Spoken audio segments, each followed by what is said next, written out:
Japan Station is made possible in part by Patreon support. If you would like to make sure that I can keep bringing you more content like this, then head on over to japankyo.com/Patreon and sign up for as little as $1 a month. Ladies and gentlemen, welcome to Japan Station. Welcome to Japan Station, a production of japankyo.com. This is the podcast where we teach you everything you should know about Japan, plus a few other things. I'm your host, content creator, founder of japankyo.com, and the anime linguist on YouTube, Tony R. Vega. As you may know, I love taking needlessly deep dives into aspects of the Japanese language. And so the other day, when I came across a video on YouTube that explored the history of the Japanese Nintendo logo, well, I clicked on it and I was very, very pleasantly surprised. That's because the video didn't just touch on the history of Nintendo, it also explored the history of Japanese fonts and logos, and it went all the way back to the Edo period. So I'm going to include the link below so you can go listen to it now or after you're done listening to this episode. Anyway, after I was done watching that video, I knew I had to reach out to the person that had created the video and try to get them on the show. Thankfully, he agreed. So today you're going to get to hear a conversation with Daniel Kaihatsu. He's a type designer living and working in Osaka, Japan. So he's a Westerner who is working at a Japanese company designing fonts. That is his job. That is incredibly unique. There may not even be any other Westerners in Japan doing that. So if you know of anybody else, let me know. I'd love to have him on the show. Either way, this is incredibly, incredibly unique. And so we talk about his job a little bit, what it's like designing Japanese fonts. We also talk about how it was that he ended up going to Japan to work in a Japanese company designing fonts. It's a great story. And of course, we also do touch a little bit on the video that I mentioned, a little bit about Edo era Japanese logos and a couple other things. So I think you're really, really going to enjoy this. And again, you really should check out the video. Even after listening to this episode, there will still be stuff that we couldn't really cover in this conversation. Plus, it's also nice to have the fonts on screen while he's talking about them. And then you can think back in your memory and go, oh yeah, I've seen this in this place. I've seen this font here and there. It's really, really interesting. I know the topic of fonts may not initially seem all that interesting, but trust me, I think you're going to find this video interesting. So again, link down below. Also, Daniel is on X/Twitter, whatever you want to call it. Kaihatsu YT. That's Kaihatsu Kaihatsu, like the Japanese word for develop. He's also on Blue Sky, kaihat.su. Again, links are down below, so if you want to follow him on any of those platforms or find him on YouTube, you can find those links down below. But you can also just look him up. He's not that hard to find because he's got some pretty popular accounts. And by the way, if you haven't already, don't forget to subscribe because I've got tons and tons of new episodes coming every single month. I'm trying to do 2 interviews a month plus other bonus episodes. So every month you got new content coming at you if you're interested in Japanese culture, Japanese history, and of course the Japanese language, plus some travel content here and there. Well, you want to subscribe to the Japan Station podcast. I've been doing this for I don't even want to count now, but I think since 2017. And I've always been putting out episodes. There hasn't been any sort of hiatus. So you can expect plenty more episodes to come. Just hit that subscribe button. Show me some support. If you don't mind leaving a review and all that, I would greatly appreciate it as well. All right, enough of me. Let's get into it. Here's my conversation with Daniel Kaihatsu. So the first video that I found of yours was the Nintendo font video, and I absolutely loved it. Like, I have a passion for the Japanese language and super nerdy, obscure stuff, word history, that kind of stuff. And I had never come across somebody that had done such a deep dive on Japanese fonts. So I loved it. So I just want to let you know that. Thank you very much. So before I dig deeper into that, I want to ask you just a more general question. So how did you get into the Japanese language, and how did you go from just that initial interest into a far more hardcore interest where you clearly are at now? Well, when did I start learning Japanese? Let me think. I mean, my very first concrete memory with the Japanese language was watching a pirated upload of scenes from the Super Mario anime movie that they made back in like the 1980s, I think it was. Yeah. And this was like way back when YouTube first started, more or less.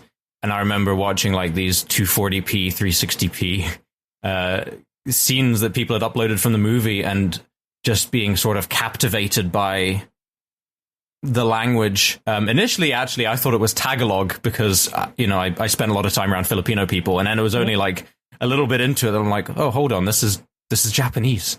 But I just remember finding something about it. There was some sort of draw. And then later on, when I was about, I want to say 10 or 11, I had this idea that I wanted to work in Japan as a game designer because I played a lot of Japanese games. And I became sort of fascinated with how games work, and I wanted to make my own games. And so when I was 14, my parents and I went on a visit to Japan, my very first time in Japan, about 2 weeks, I want to say. And I stood outside the freshly built Nintendo development office. I was probably, in retrospect, one of the first foreigners to see it after it was built. But I remember standing there and thinking to myself that I want to try and work here one day. That was my motivation. And when we went home, I started studying Japanese. I initially was a little bit too young for university classes. And also at the time we were living in Dubai and there weren't many opportunities at the time. But my mother, a friend of my mother's, had a friend who worked at the Japanese school in Dubai. She was a Japanese teacher where she taught Kokugo. And she came to our house every Thursday to give me one-on-one Japanese lessons when I was a teenager. And then when I moved back to Scotland, I also continued one-on-one lessons. And before long, night classes. And just, it snowballed from there. I went to university to study game design. And I continued studying Japanese because I wanted to work in Japan. Although towards the end of my studies, I became more interested in typography, fonts for games.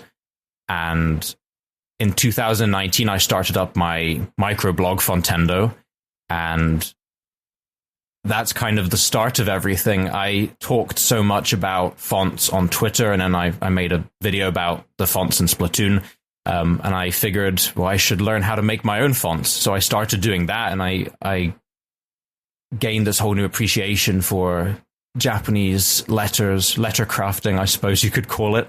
And eventually, when it came time to apply for jobs, I looked at game companies, but I also looked at type design roles. I spoke to my Japanese teacher about one specific role.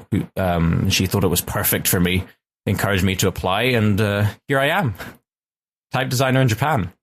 That's crazy. I love that. And it's such a good example of something that I've talked about before on this show, but like, it's fun to learn a language just for the sake of learning a language, but when you have a concrete goal and something that you want to do with it, right? That's the thing that really, I think, pushes most people. That's the thing that gets you beyond the, okay, I can kind of talk a little bit and have a, shallow kind of conversation, but, no, you actually wanted to go there. You wanted to work there. You wanted to get something done. And like, I hear your videos. I can tell that you have a deep understanding of this. I can tell that you're using Japanese language sources to cite in your video. So I think maybe that's part of the reason why like it really stood out to me, because it's the kind of thing that most people would not be able to do.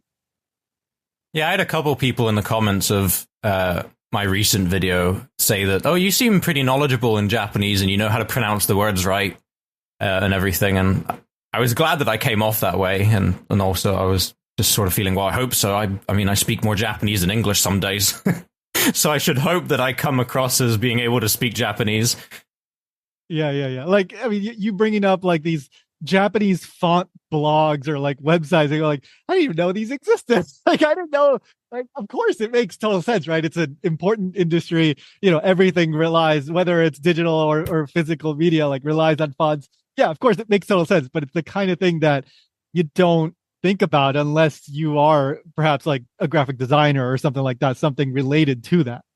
Yeah, that's true. There's whole other worlds out there. Although there are people who I think live in Japan and are interested in type design that might not necessarily know about these things. But that's kind of one of the other things that I sort of hope to do through these videos is target people who are like not just super hardcore into fonts, but maybe are interested but don't really know where to start, which is the other reason I also subtitled the video in Japanese, so people who are Japanese that might not know about these things can also find out as well, because I think, yeah, it is a bit of a niche. I mean, type design is a well-established industry, but at the same time, it also can feel a little bit esoteric at times, and people might not know where to start with it. I mean, I know when I started out, I had a bit of a hard time figuring out, you know, where to start with making fonts. And also when it came to research for that video, initially it was very sort of drawing from sort of one or two places and trying to, you know, fit the puzzle pieces together.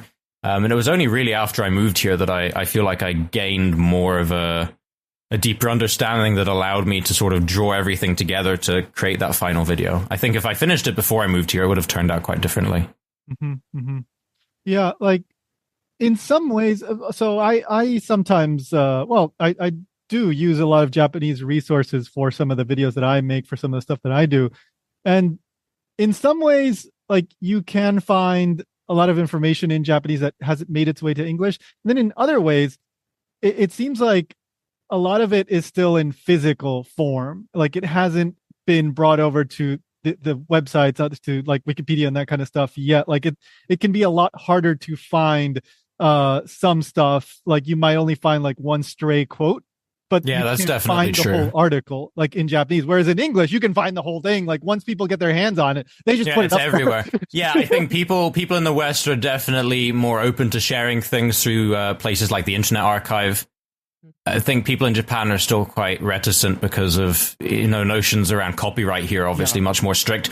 So that makes it much more difficult. I think there were some Japanese people who watched my video who were they really enjoyed it, but I think they're also quite surprised to see such a video appear. And I reason that as being because they probably think that such a video would never be able to have existed before in Japan, because a Japanese person wouldn't be so willing to sort of not just publicize all that information, but, you know, have screenshots of things and images. I mean, I'm sure you're familiar with how Japanese websites work. Often the images they have are just tiny little thumbnails that are unusable for anything. Whereas in the West, you know, someone will have like a really high res image and they'll just put that up there for everyone to use. That doesn't happen so much in Japan, I feel. Oh, yeah, it's very strict. And even bigger YouTube channels that like will do like explanation videos for One Piece, Dragon Ball, whatever.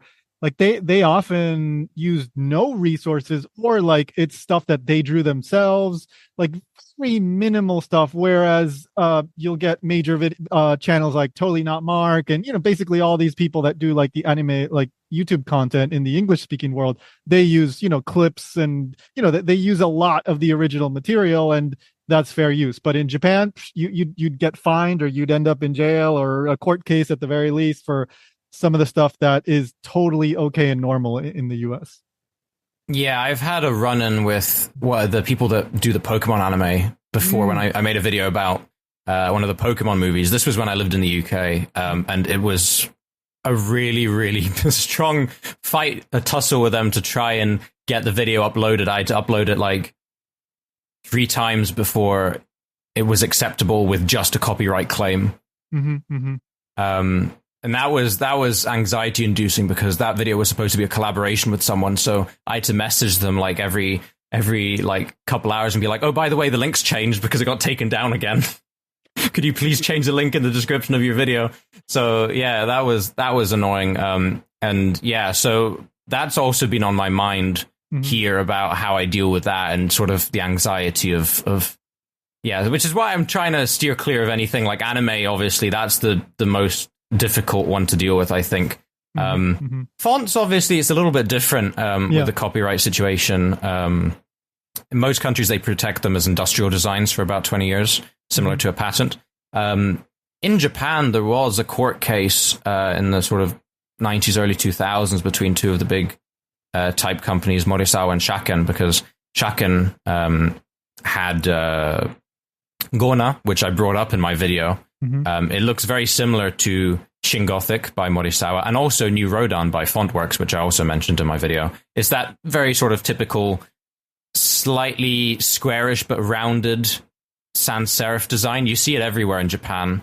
It's like train stations. Yeah, right? that kind of thing. Yeah. When I saw you bring it up on screen, you're like, oh yeah, I've seen this all over the place. Yeah, there was someone actually made a video about it a couple years ago where they asked me to consult for it.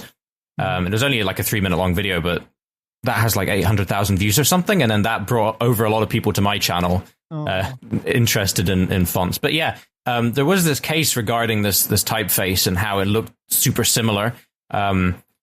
And eventually, the Japanese court ruled that, well, they're similar in shape, but you can't copyright letter forms or the shapes of letters.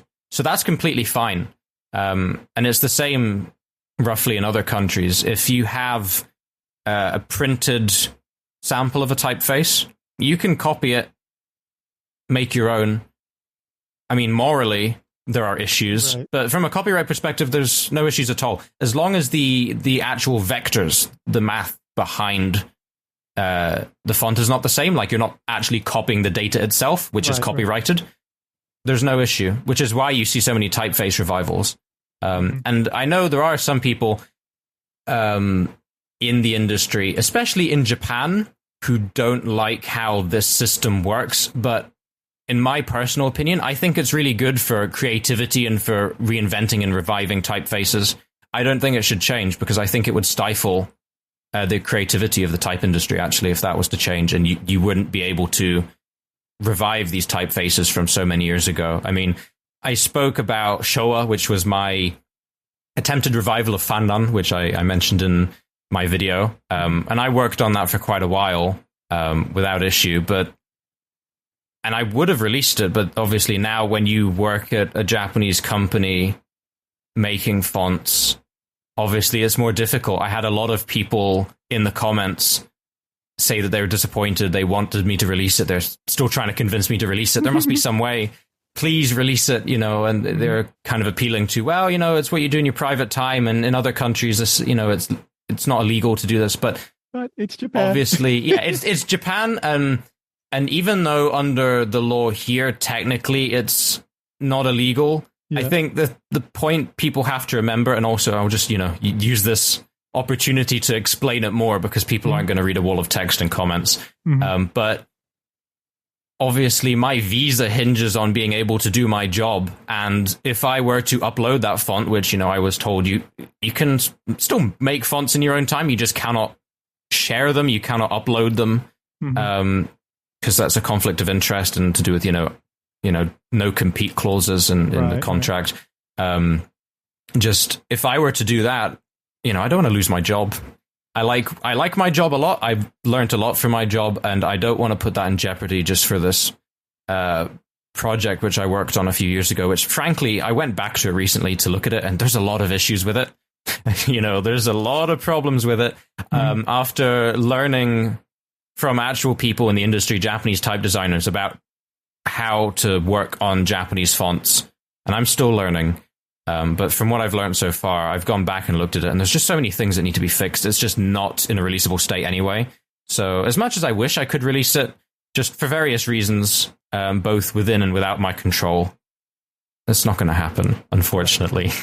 Yeah. No, I totally understand that. And for somebody that doesn't have deep experience in Japan and exposure to, Japanese corporations or even schools or just in general how things are done in the working world in Japan, it might be a little bit difficult to understand, but that is the reality of Japanese society. They do place a lot of importance on, once you're in the company, like you can't have a second job, things like that. These are like very normal things in a lot of companies in Japan where they may not be so normal in a lot of other countries. Yeah, usually the second job thing, like if they do, then usually there's a sort of process you have to go through in order to get that approved, and it can't be over so many hours a week. I mean, I know I had discussions with people about my YouTube and about, well, does this count as a second job? And I have to reiterate to people, it's a hobby. I don't make any money off of it, really. Yeah. So I don't think it counts because I do it for fun. This isn't a job. So as far as I'm concerned, it doesn't count. But yeah, it can be a little bit tiring sometimes having to try and go back and forth and explain really what it is that I'm doing and how, and I think in many ways, I think talking about fonts like this in English would be good to let people know more about the industry, especially considering a lot of Japanese companies are looking to expand abroad because the domestic market is shrinking. I think it would be a good opportunity to promote business and garner interest and get information out there about Japanese fonts, because that video I just uploaded, it's about 11,000 views. It's probably going to get more than that. It's still going up at a pretty good pace. That kind of reach, like FontWorks, the other foundries, they don't really have that same kind of reach. Definitely not on YouTube. I mean, they have about 20,000 followers on Twitter, but even then, Fontendo at its peak had 12,000 followers and increasing, and it would have gone up to double that if I kept it going. Sure. So I think I do have a fair amount of knowledge, I would say, about how to approach these things online in video form and in post form. And I think that could be utilized very well, but trying to get people to understand that is a whole different story. Yeah. Often in Japan, it's like, oh yeah, we should have done that 5 years ago. Yeah, I think it's trying to convince people to change things. Even if you found something, like in terms of a workflow, if you find something that works a lot better, it is very much like you have to constantly bring it up and discuss it and talk about why it's better. And then, it's sort of, Japan's very much a sort of consensus by committee sort of society, which, satirized very well by the likes of Shin Godzilla. But yeah, it can take a while. But once you actually do get it through, then it will be part of the process. I always tell people Japan is not efficient. They are procedural. And they look very similar, but they work very differently in how they get there. Yeah. So I do want to get a bit deeper into, the history of the fonts and designing these fonts, but I want to go back for a second and ask about, when was it that you started to focus on fonts specifically? Because you mentioned earlier, you were studying Japanese and you were interested in game design, but then when did you start to go down the font rabbit hole? I think it's been there for a while. I mean, when I was interested in games when I was younger, I remember playing Super Mario Sunshine and Super Mario Galaxy, and obviously, putting it together that, hold on, these two games use the same font. Why is that? What is this font? And I remember finding out about Pop Happiness, which is the font in question, and just being so fascinated by that itself, and why so many Japanese games seem to share certain fonts. And Nintendo specifically, they, for a long time, up until about the mid-2010s, would use Pop Happiness a lot. And it just sort of stayed there for a little bit. And then just gradually I started looking into it more and more. And then, as I mentioned, I started studying game design at university. That was, my degree was in game design and production. And in 2019, I was talking with someone on Twitter about fonts, and they brought up that it would be nice for there to be some sort of account that talks about it more, because I made a couple posts on my Twitter page, and then I had this idea that, well, I should turn this into a sort of a microblog, or, they call them gimmick accounts now, don't they, on Twitter, that just post about one thing. Right. So I started Fontendo in the summer of 2019, I believe it was. And it just sort of stayed as that for a little bit. But obviously, because I was posting about fonts, every week on this account, I started to think about it more, and how I actually seemed to have quite a good eye for identifying fonts and talking about fonts. And I was reading more about type design, and I became interested in it more as a discipline. And then I think it was my third year at university, we had to work on a practical project as a sort of practice for our dissertation and our final project. So I initially wanted to do something more critical, because up until that point on YouTube, I mainly talked about cultural influence in games. So how Japanese culture influences games. But my supervisor at university was not very convinced that that was a good topic, because that's mainly written. There's not really a practical project that you could do with that. So I, as a backup, suggested fonts and games because I was interested in fonts, and they were very open to that idea and thought that it was something worth pursuing. So for my first project, I basically made a pop Japanese font inspired by Pop Happiness that was specifically tailored for use in game engines, which I called Tay-Pop, named after the river near where my university was. That was my sort of first font project, and I uploaded it, shared it on Fontendo, and it was, received rather well. And I had a lot of fun designing that one. So after that, I worked on my own personal project for YouTube thumbnails. I just called the font Thumbnail because it was a font for thumbnails. And then in my final year of university, I researched more specifically Japanese type design as it pertains to UD, universal design, which isn't just something exclusive to type design. It's used a lot in Japan, but just basically accessible design.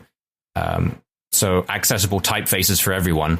And I focused on that specifically for video games. And I tried to apply those universal design principles to a typeface specifically for Arabic. So I designed an Arabic UD typeface for my final project at university. And at the same time as that, I was also working on Showa, because for a long time I was fascinated with this idea of there being a Nintendo font, because since starting Fontendo, as I mentioned a little bit in my YouTube video, I talked about a lot of different fonts, but I also wondered, well, a lot of companies use logo types. Could there be some kind of logo type for Nintendo?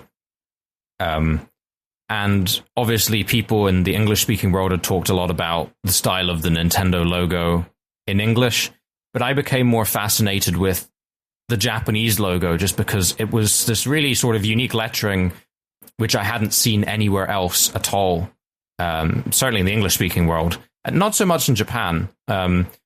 And so I looked into that more, and that was the start of my YouTube video and the start of the Showa revival. And then in my penultimate year of university, I sort of bundled all of that together into a portfolio, and I started applying to jobs in Japan because, that's something you've got to prepare for about a year in advance. And yeah, I mean, the year after that, just before I graduated, I received my job offer. I think my type design portfolio showed off not just a sort of interest in type design, but an interest in Japanese type design. I think it's safe to say that that Showa revival specifically, which focused more on the Japanese letters, was a pretty big factor in me getting hired, because I think it showed off my interest in Japanese type design and my sort of, at the time, a limited understanding, but an understanding nonetheless of Japanese type design principles. And I think from the perspective of people in Japan, it was quite unique to see there's this foreigner applying for this type design job. Really unique, yeah. And he's interested in Japanese fonts. Why is this? Actually, my first email back from the HR people at where I work was I sent in my portfolio and a little cover letter style thing, and they sent me back this email just saying, just to confirm, this is a job in Japan that you're applying to. And what's can you speak Japanese? So those were the two things. No, I only asked. design fonts. So I had to respond and be like, yeah, I know this is a job in Japan. I've been wanting to work in Japan for, about 10 years at this point. And yeah, I do speak Japanese. I speak at about this level and I can talk about XYZ topics, but this other kind of thing, maybe not so good at. I haven't had any practical experience, but and then they set up a sort of provisional interview just to sort of get a read on me and see what I was about. Yeah. So they had a couple people in that interview because I thought it was just going to be one person, but they had like a 2 or 3 people just to be like, they had the HR person, then the person who became my boss, and I think one other person, just to be like, why do you want to work in Japan? Yeah. And how did you get interested in fonts? And just sort of, are you sure about all of this? Right. Right. They wanted to check my dedication. And then, yeah, it's interesting. But yeah, that was one of the consistent questions that came up later on in interviews as well by some of the other more senior figures that joined, was just, why do you want to work here? Of course. Why do you want to work in Japan? Mm-hmm. And they were just very interested to hear about the foreigner that wants to, become a type designer. And it was just all, I think, from their perspective, fascinating because it was just full of firsts. And even now, after joining the company, I'm the only foreigner, really. So it's been a learning experience, not just for me, but also for them. I think, there's people who are Japanese that lived outside of Japan. And I think maybe there might be somewhere one or two people who are from nearby countries like Korea. But certainly in terms of like an actual foreigner, Westerner from the other side of the world, I'm the first, I'm the only. So I think for everyone, it's been a sort of experience in cultural understanding and sort of getting to know how things need to work. Yeah. No, I absolutely love this story. And it really shows that you can leverage your passions, and use social media and YouTube to eventually, that can lead to a job, and that can also help you in your, school projects, right? You can mesh this all together, and you were able to do this in a way that eventually led to you getting the job that you wanted. So it's absolutely wonderful. Yeah.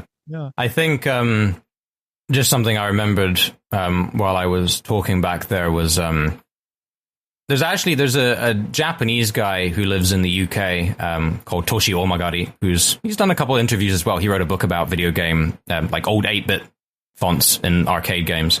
But he describes himself as a Japanese, non-Japanese type designer. And that is to say, he is a Japanese person who mainly designs Latin script typefaces.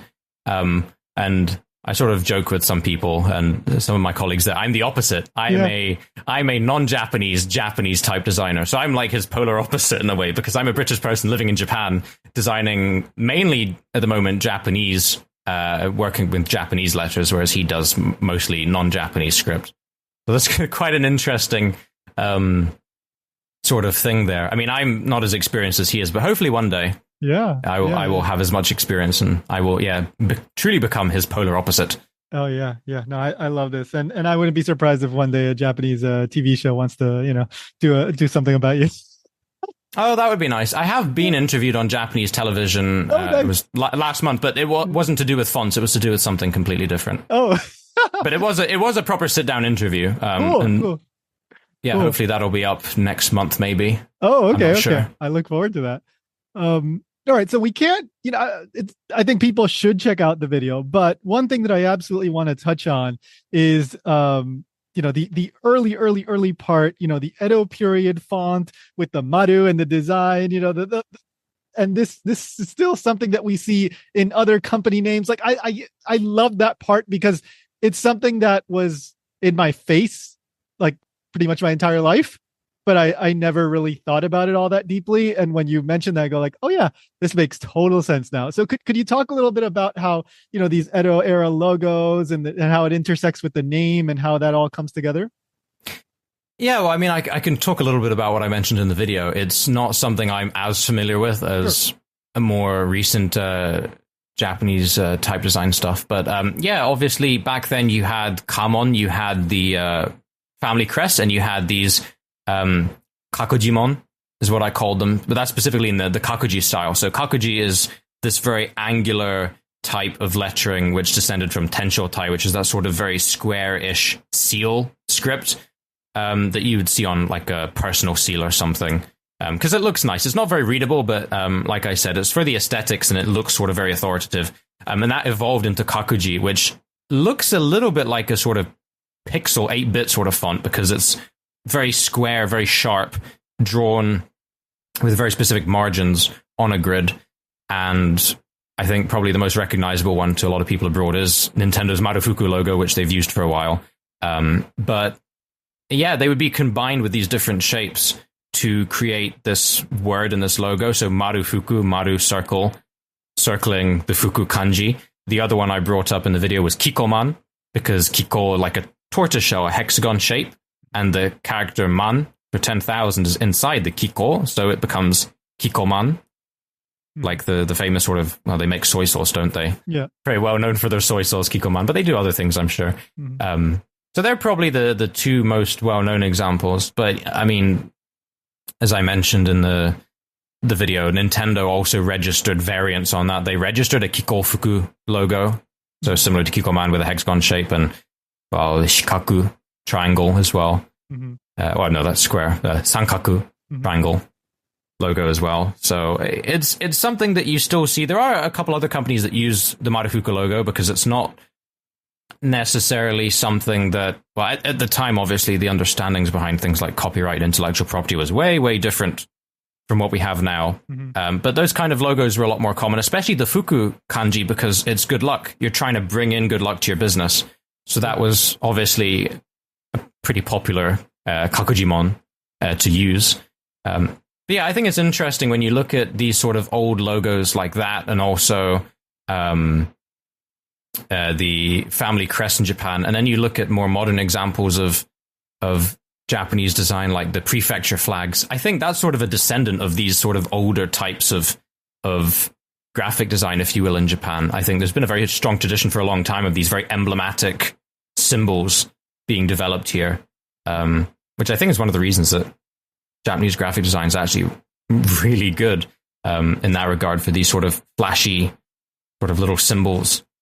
And actually, the other thing that I just thought of regarding the Nintendo logos, obviously, you have the Kikkoman, you have Marufuku, these sort of enclosed logos. Now, the Japanese Nintendo logo today doesn't have any sort of enclosure, but their Western logo does. So I feel like, in a way, you could maybe say that their Western logo is a sort of descendant of that Marufuku logo, because you have the famous racetrack logo, you have Nintendo in English, or Romaji, Latin script, but then you have it enclosed in this sort of similar-ish way to how the Marufuku logo is designed. You have this enclosure. I don't know if there's a direct link there, but I like to think that maybe there's some sort of little tangential influence that went into this racetrack that they have in the modern logo.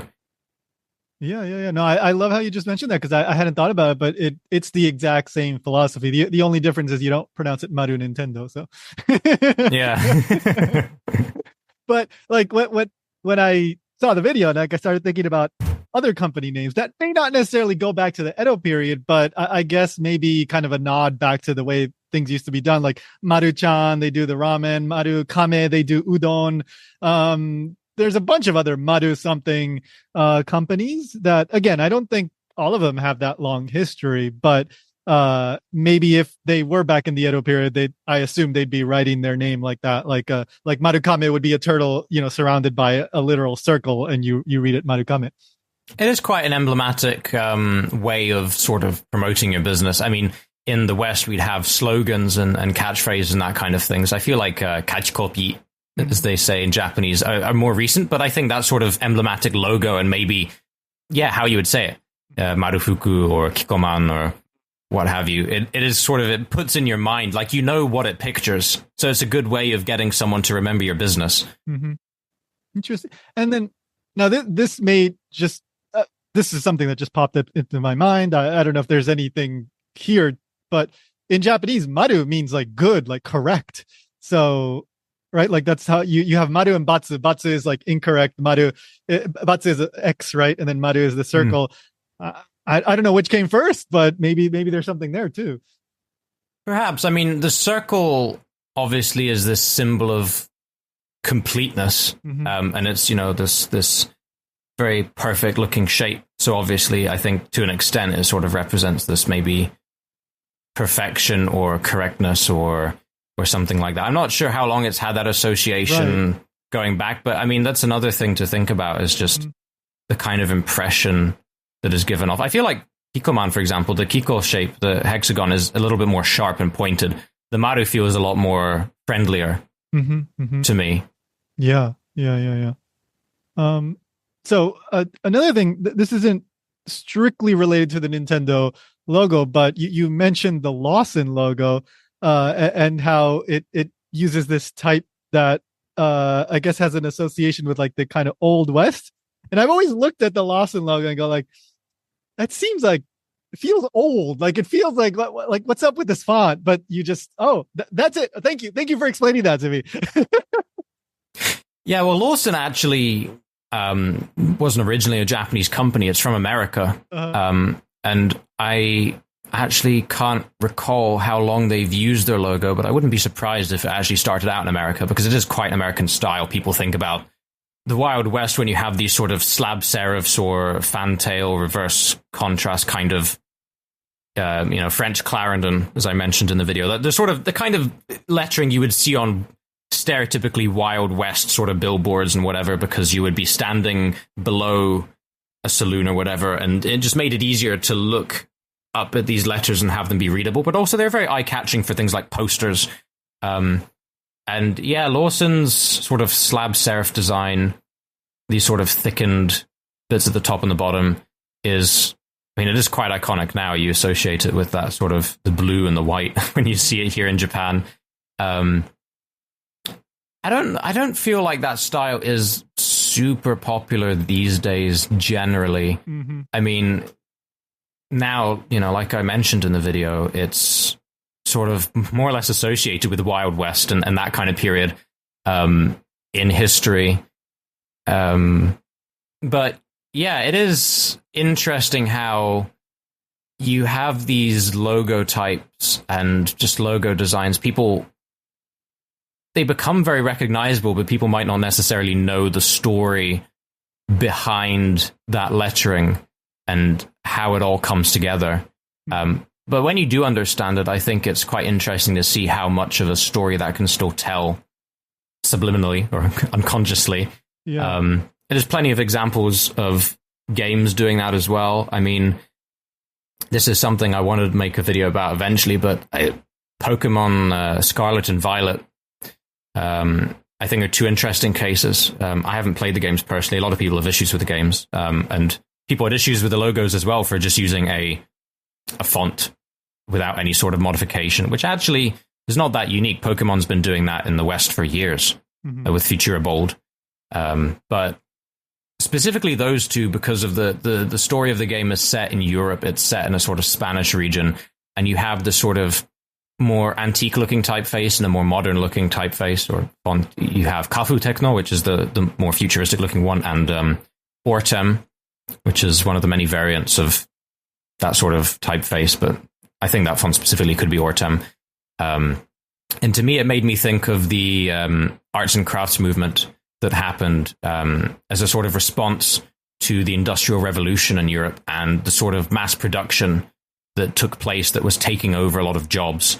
And so there was this movement at the time in Europe to have more authentic design and more authentic art done by people that took on a more organic character. And a lot of typefaces came out of that. And Ortem is an example of that sort of genre of typeface that came out of that. And you have that up against this more futuristic square font, Kafu Techno. And that sort of plays into the ideas that are put across in that game, as you have the two sort of box art Pokemon. I don't think they're really legendary Pokemon, but Koraidon and Miraidon. One's a sort of ancient looking dinosaur, one's a very futuristic looking robot thing.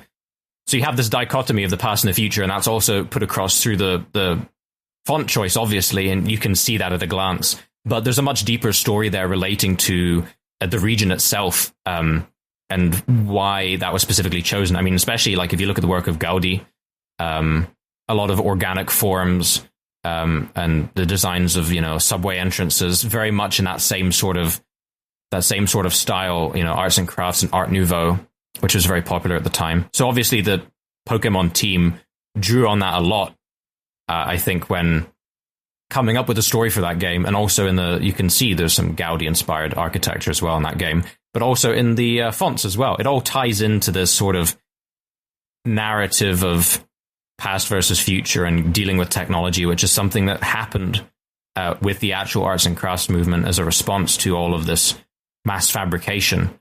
So it's interesting to see how people reinterpret things like that for games and for logos. Just how really there's so much story behind these things, more than people realize. I love this. This is so interesting. I love this kind of stuff. We are, coming up on time, but I do have one question, and it is a big question, perhaps. But I'm wondering if you can kind of give a general idea about this, being that you are someone who has designed fonts. This is something that you're doing, with Japanese specifically.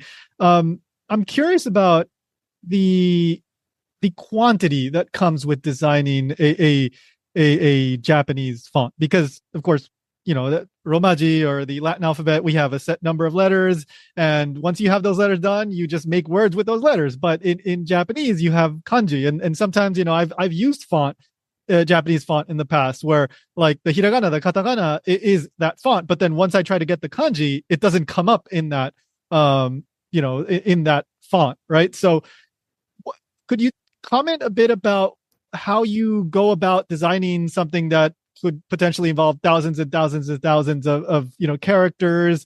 How do you make these decisions about what you do, what you don't do? Like, how do you streamline this process? Like anything related to that, I think would be super interesting. Yeah. So, well, this is the thing with Japanese fonts. I think most Japanese fonts are probably relatively basic. I mean, independent designers would probably just do hiragana and katakana, maybe some kanji. A good designer could bang out a Latin typeface in a few months. But for Japanese, you could be talking 3 to 4 years for a big font, because obviously it takes a lot of work. You'd have a few different designers working on the same project. Trying to do that yourself, as I learned with Showa, it's very difficult, especially if you're like me at the time and didn't have much experience in that. But yeah, so one thing that's very common in Japan is you might design a font for the kana and the Latin script, the easier parts. And then for the kanji, you might either just, for example, pair the font you've designed with another font which contains kanji when you're doing your typesetting, which is very common in Japan. Or in a lot of cases, also you can combine fonts. So, for example, Rodan, which is one of FontWorks' most well-known fonts, it's very sort of, typical sans serif. That's a very extensive font, contains a huge amount of kanji. And what they've done over the years is they've paired it with a lot of other fonts which only have the kana designed. So Rodan Maria is one example that's used in the Japanese version of Mario Galaxy. And in that one, you can see there's quite a stark difference between the kana, which are differently designed, to the kanji, which are just sort of regular sans serif Gothic style kanji. And I think the idea of that to people in the West, maybe they would think of it as a little bit incongruous, because obviously you're used to one font being completely uniform. But that kind of practice in Japan is much more commonly accepted. It's not seen as weird to have different kana and kanji together like that. Mm-hmm. But yeah, if you're going to you want to design a really extensive Japanese font typeface, it will take a long time. You could years. The Joyo kanji, which are the most commonly used kanji, there's 2,136 Joyo kanji. That's not really a standard that companies use. Foundries, the bigger foundries, work with companies like Adobe to come up with specific standards that they adhere to for fonts that have variable amounts of kanji in them. The smallest of those would probably contain most of the Joyo kanji, but maybe not all of them. And then the larger ones, you're talking 20,000 kanji or more. So it's something that you would work on with multiple people over multiple years. And there are ways of speeding it up. I mean, you might design a set few to begin with, and then, once you start doing the radicals, you can sort of piece things together like a jigsaw puzzle and resize things. I know Korean has similar-ish issues because you have Hangul, and there's obviously a lot of different combinations, because even though Hangul is made of a lot of different little pieces, they can be combined in a lot of different ways. And if you look at Unicode, there are so many different characters in the Hangul block. And there was a talk a couple years ago, I think it was, at A-Type I, one of the big international type design conventions, from a Korean foundry, and they were looking at AI, I think it was, to help with that. So there is a potential for AI to sort of help speed that along with interpolation, but I don't really know if the technology is there yet.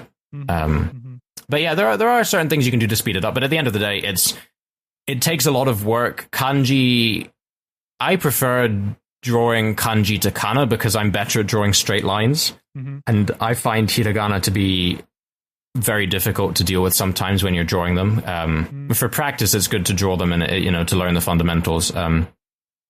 But certainly, it takes a lot of precision to deal with kanji because you have all these different elements that are interplaying with each other.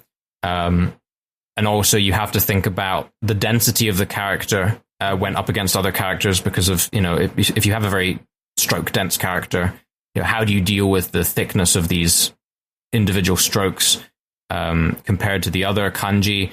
Trying to make it look uniform and neat can be quite difficult, but that's when you have to deal with things like, well, kanji you don't space, but then you do space and kana to a certain extent.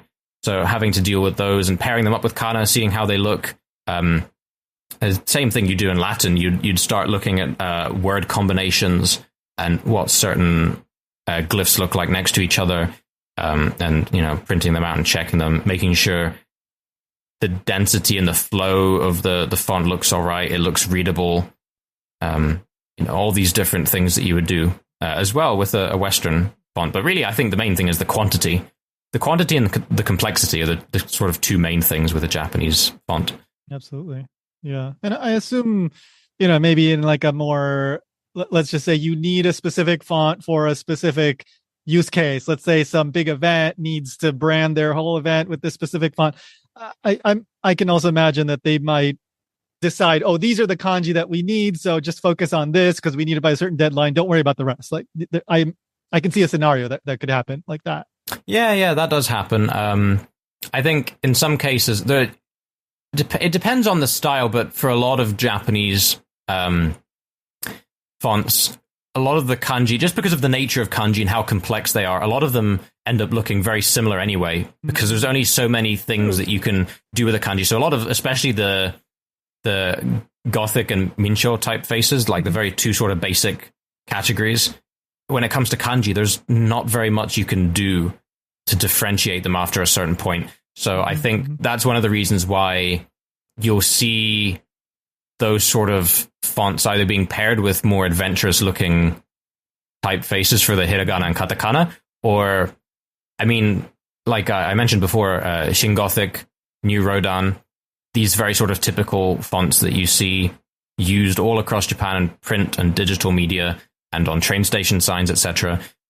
I think one of the reasons they're so widespread is because they have such a big character support that it's not going to be an issue trying to find what you're looking for in them. A lot of the other smaller fonts won't have it, and then you'll just end up trying to, find a good combination. There are in some cases, maybe if you have a sort of stylized set of hiragana and katakana, you might be able to find a design typeface that looks similar enough that you could argue that they do look like they're in the same font, or you could just stick to, kanji for, just whatever regular boring font, and then, something more interesting for the kana and Latin.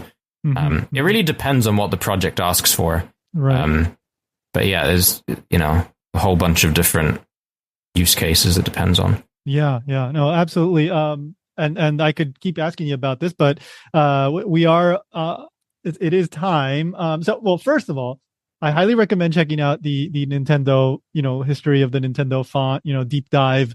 I will include the link in the show notes, but of course you can look up Kaihatsu on YouTube and it'll pop up right away. Is there anywhere else that you want to direct people? Well, yeah, there's my YouTube channel, of course.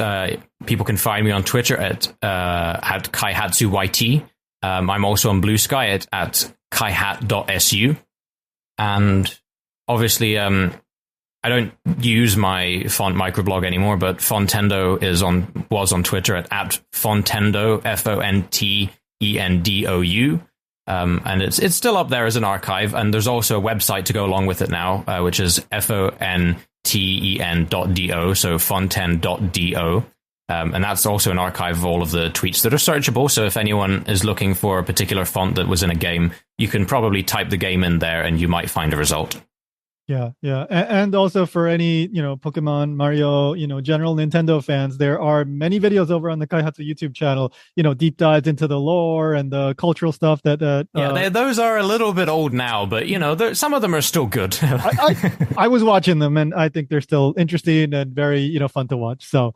my content is maybe, I still plan on talking about that stuff, on my channel now, but I think the style of videos might be a little bit different. I think my most recent 2 videos about the Nintendo logo are probably a good impression of what things will look like from now on. I think people, if they see my older videos, they'll see that the style is different, and some of those I recorded when I was much younger, like 16, 17, so sure. Just a fair warning, they're different, and some of them are older, may not have held up as well, but it's still a good watch, as you said. I think so. And I look forward to future, deep, nerdy, kind of font, that kind of stuff as well. So yeah, I'm excited. I feel reinvigorated to tackle YouTube again. So I'm excited to keep at it. So go subscribe to Daniel Kaihatsu. Go check out his stuff, because there's a lot of really interesting and super, super unique stuff. I've interviewed so many people in Japan, from outside of Japan, doing interesting stuff in Japan. You are the first...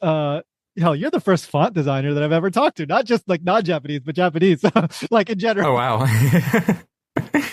So thank you for having me on. Yeah, thank you for coming on.